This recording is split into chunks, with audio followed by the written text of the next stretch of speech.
Sepa Navy. This is Motoranga Sanmar Herald. You gave me clearance to go. My name second on your list.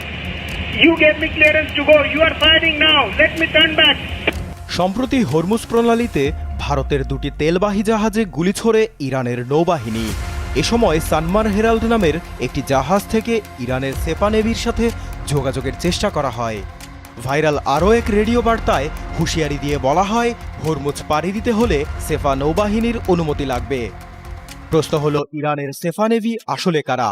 আইআরজিসির এই বিশেষায়িত বাহিনী কেন এত শক্তিশালী এবং হরমুজ প্রণালী নিয়ন্ত্রণে এরা কিভাবে সক্রিয় ভূমিকা রাখছে? Strait of Hormuz is still closed. We will open it by the order of our leader Imam Khamenei, not by the tweets of some idiot. If you want to pass through the strait, you must ask permission from Iranian Sepa Navy. 28 ফেব্রুয়ারি যুদ্ধ শুরুর পর যুক্তরাষ্ট্র ও ইসরায়েলের তীব্র হামলায় ইরানের নৌবাহিনী বড় ধাক্কা খায়। ইউএস সেন্ট্রাল কমান্ডের দাবি, শ্রীলঙ্কার উপকূল থেকে পারস্য উপসাগরীয় অঞ্চলে এ পর্যন্ত ইরানের ১৩ শতাধিক যুদ্ধজাহাজ ও নৌযান ডুবিয়ে দেয়া হয়েছে। মার্কিন প্রেসিডেন্ট ডোনাল্ড ট্রাম্পও একাধিকবার জোর দিয়ে বলেন, ইরানের নৌবাহিনী বলতে আর কিছুই অবশিষ্ট নেই। কিন্তু বাস্তবতা বলছে ভিন্ন কথা।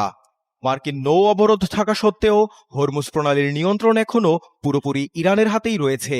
আর এই নিয়ন্ত্রণ ধরে রাখার পেছনে গুরুত্বপূর্ণ ভূমিকা পালন করছে ইরানের দুর্ধর্ষ নৌ কমান্ডো ইউনিট সেফা navy special force. U.S. Navy Warship 121.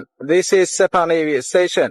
You must alter course and go back to the Indian Ocean immediately.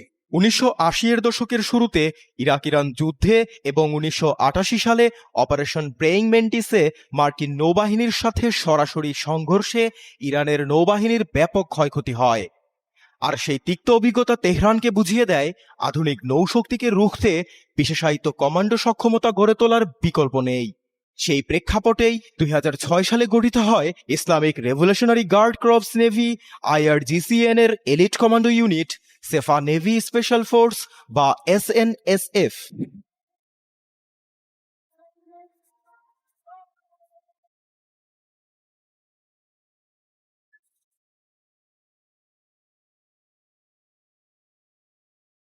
Hormuz প্রণালীর ঠিক মাঝে ফারুর দ্বীপে SNSF এর সদর দফতর।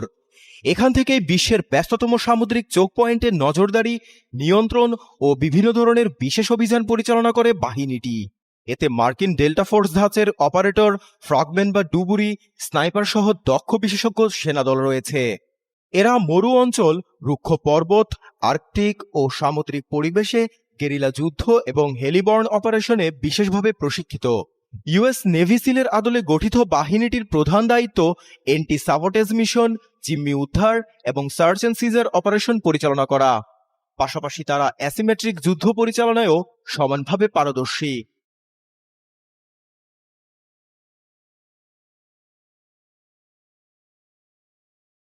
IRGC বা বাজি সাদা সামরিক বাহিনীতে অন্তত 2 বছরের অভিজ্ঞতা থাকলেই কেবল একজন সেনা সেফা নেভি স্পেশাল ফোর্সে নিয়োগের যোগ্য হন।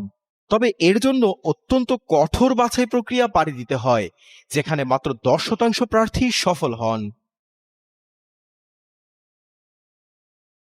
SNSF কমান্ডোরা ইরানের তৈরি তোন্দার SMG, স্প্যানিশ Z84 সাবমেশিন গান, রুশ AK-103 অ্যাসল্ট রাইফেল সহ উন্নত 50 ক্যালিবার স্নাইপার ব্যবহার করে থাকে।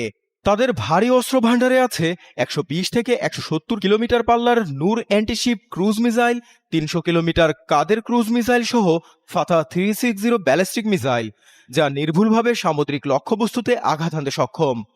নৌ সক্ষমতায় তারা রকেট লঞ্চার ও ভারী মেশিনগান সজ্জিত ফাস্ট অ্যাটাক বোট বা মস্কিটো বোট ব্যবহার করে থাকে। কমব্যাট রাভার রেইডিং ক্রাফট ও ওয়াটার স্কুটার পরিচালনা করার পাশাপাশি তারা MI-171 হেলিকপ্টার ও আন্ডার ওয়াটার অপারেশনে লিম্পেট মাইন, ডেমোলিশন চার্জ ও স্কুবা গিয়ার ব্যবহার করে থাকে। স্থল অভিযানে তারা ট্যাঙ্ক, মোটরসাইকেল ও অফরোড যানও ব্যবহার করে থাকে। আর বাহিনীটির প্রশিক্ষণের সবটাই হয় ফারুর দ্বীপের আবা আবদুল্লাহ স্পেশাল ফোর্স ব্রিগেডের অধীনে।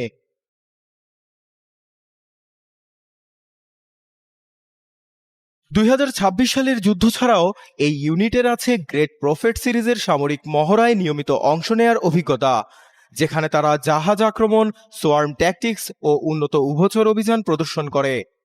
2012 সালে গালফ অফ এডেনে জলদস্যুতা প্রতিরোধে 117 দিনের অপারেশন চালিয়েছে সেফা নেভি স্পেশাল ফোর্স। এছাড়াও 2024 সালে তারা হরমুজ প্রণালীতে এমএসসি এরিস জাহাজ জব্দ করে এবং অতীতে ব্রিটিশ পতাকাবাহী ট্যাঙ্কার আটকের ঘটনায় বাহিনীটির ভূমিকা আন্তর্জাতিকভাবে আলোচিত হয়েছে। জাকারিয়া হোসাইন, যমুনা নিউজ।